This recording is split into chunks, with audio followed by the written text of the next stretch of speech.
Hello అండి, అందరికీ good evening. నిన్న వచ్చేసి మీరు బ్యాక్ కటింగ్ చూసారు కదా. బ్యాక్ కటింగ్ అయితే మీకు అర్థమైంది అనుకుంటున్నా. ఈరోజు వచ్చేసి అయితే హ్యాండ్ కటింగ్.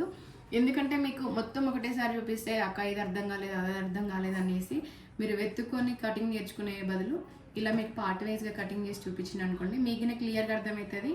ఇంకా ఈ 40 సైజ్ వరకు మీకు క్లోజ్ అయిపోతుంది. మళ్ళీ అడిగేదిగినా మీరు ఇంకొక నెంబర్ అడుగుతారు కాబట్టి మీకైతే ఇది క్లియర్గా చూపిస్తున్నాను చూడండి.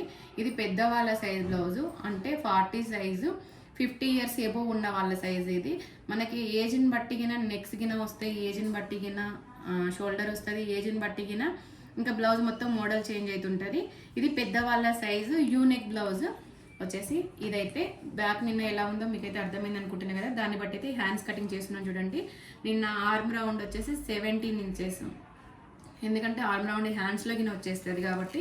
ఇంకొకసారి చెప్తున్నాను చూడండి. హ్యాండ్స్ లూజ్ వచ్చేసి వీళ్ళని ఒకసారి చెక్ చేస్తున్నాను. వేస్ట్ క్లాత్ అంతా మనము తీసేసి బ్లౌజులు అయితే కంపల్సరీ వాటర్లో వేసి సింక్ చేసుకున్న తర్వాత ఆరేసిన తర్వాతనే మళ్ళీ గుంజి ఐరన్ చేసుకున్నాక మీరు లైనింగ్స్ అయితే కటింగ్ అయితే స్టార్ట్ చేయాలి. హ్యాండ్స్ లూజ్ వచ్చేసి చెక్ చేస్తున్నాను చూడండి. హ్యాండ్స్ అయితే ఇలా చెక్ చేసుకోవాలి.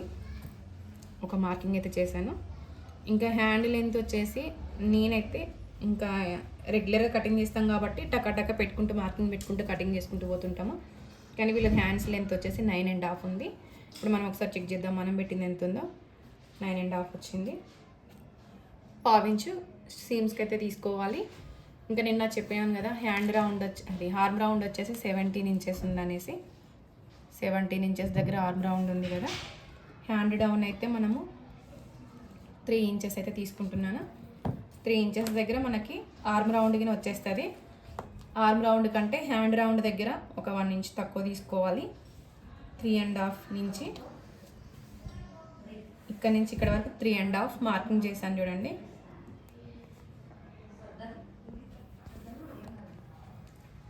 ఇది వచ్చేసి క్రాస్గా మార్కింగ్ అయితే చేసుకోవాలి. ఇంకా hand round plus arm round దగ్గర కరెక్ట్గా మార్కింగ్ అయితే కొట్టుకోవాలి. సీమ్స్కి 2 ఇంచెస్ అయితే కంపల్సరీ సీమ్స్కి అయితే తీసుకోవాలి. సీమ్స్కి మార్కింగ్ చేసుకున్న తర్వాతకి 9.5 hand length, 3 inches hand down, arm round వచ్చేసి 17 కాబట్టి ఇదైతే 8.5 దగ్గర ఆర్మ్ రౌండ్ వచ్చింది కదా. 7.5 అయితే 1 ఇంచ్ తగ్గించేసి అయితే హ్యాండ్ మార్కింగ్ అయితే వేసుకోవాలి. వాళ్ళ హ్యాండ్స్ లూజ్ ఎంత ఉందో మనం అంత అయితే హ్యాండ్స్ లూజ్ కూడా మార్కింగ్ వేసుకొని 2 ఇంచెస్ అయితే సీమ్స్కి అయితే తీసుకోవాలి. ఇది మొత్తం వచ్చేసి అయితే సీమ్స్కి ఇది మొత్తం వచ్చేసి సీమ్స్కి ఎక్స్ట్రా ఫ్యాబ్రిక్ ఇదంతా కరెక్ట్ ఫిట్టింగ్ అయితే ఇక్కడ వరకే వచ్చేస్తుంది. ఇక్కడ నుంచి వచ్చేసి ఒక 1/2 ఇంచ్ డిఫరెంట్ తోటి అయితే హ్యాండ్ మార్కింగ్ అయితే వచ్చేస్తుంది. ఇంకా ఇక్కడ నుంచి 1 ఇంచ్ డిఫరెంట్ తోటి అయితే హ్యాండ్ లోతులు అయితే వస్తాయి.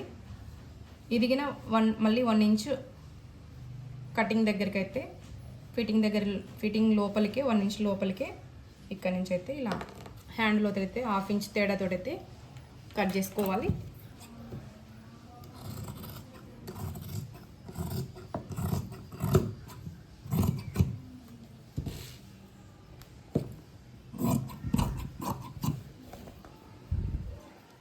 కంపల్సరీ ఖర్చుకైతే కలవాలి హ్యాండ్స్ దగ్గర.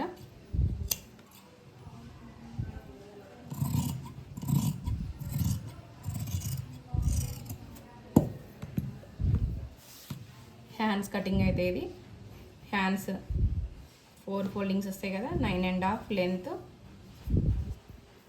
లూజింగ్ వచ్చేసి 7 ఇంచెస్, హ్యాండ్ రౌండ్ వచ్చేసి 7.5, 1 ఇంచ్ డిఫరెంట్ తోటి 1/2 ఇంచ్ అయితే హ్యాండ్ డౌన్, 1 ఇంచ్ వరకు అయితే కంప్లీట్ చేసుకోవాలి.